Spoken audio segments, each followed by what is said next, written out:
everyone, welcome to Worship Him. So today we are worshiping Him over the war in Russia and Ukraine.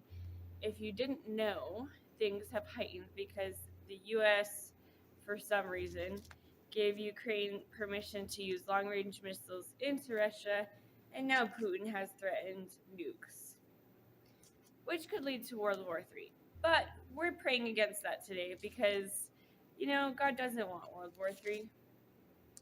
So we're starting in 2 Kings chapter 19, verses 7 and 35. Listen, I'm going to put such a spirit in him when he hears a certain report, he will return to his own country, and there I will have him cut down with the sword. So this was in the time that Hezekiah was king over Israel, and Sennacherib was threatening them and saying basically that he was going to destroy Jerusalem.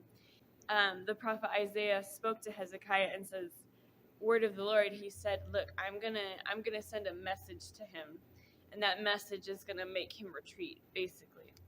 And then what happens in verse 35 is that night an angel of the Lord went out and put to death 185,000 men in the Assyrian camp. When the people got up the next morning, there were all dead bodies.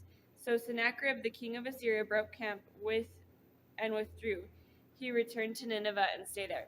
So we're praying and asking God that God would send a report to Russia and to Ukraine, basically end this war, to stop the foolishness, and to walk in peace instead. So we're going to worship God for that today. And then we're going to Proverbs 10:14. Wise men store up knowledge, but the mouth of a fool invites ruin. So we're going to pray and worship God that wherever there is foolishness going on in this war, that it would be brought to an end and that peace would come instead. And then, of course, Ephesians 6. For our struggle, this is verse 12. For our struggle is not against flesh and blood, but against rulers and authorities, against powers of the dark world, and against spiritual forces of evil in the heavenly realms. So there is a spiritual stronghold that is fueling this war. So we're going to pray and ask God that stronghold is disarmed and brought to an end, and then whatever happens in the spiritual happens in the physical next. So that spiritual stronghold is disarmed, it's brought to an end, and then the war in Ukraine and Russia will end.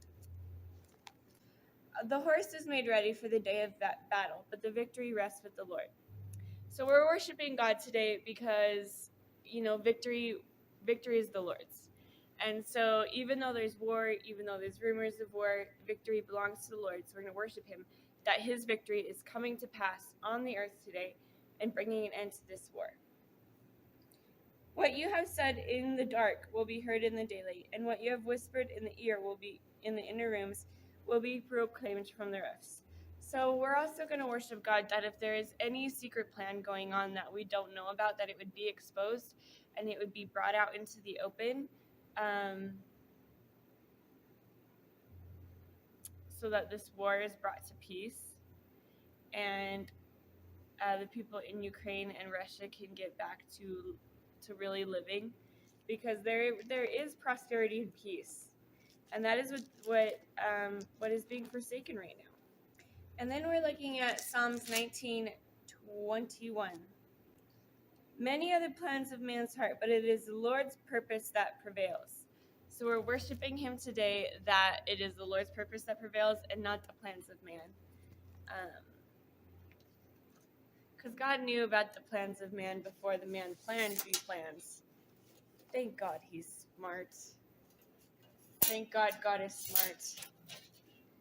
So we're going to worship him and praise him for his wisdom today to bring this war to an end and to bring peace to the world again. So let's worship him.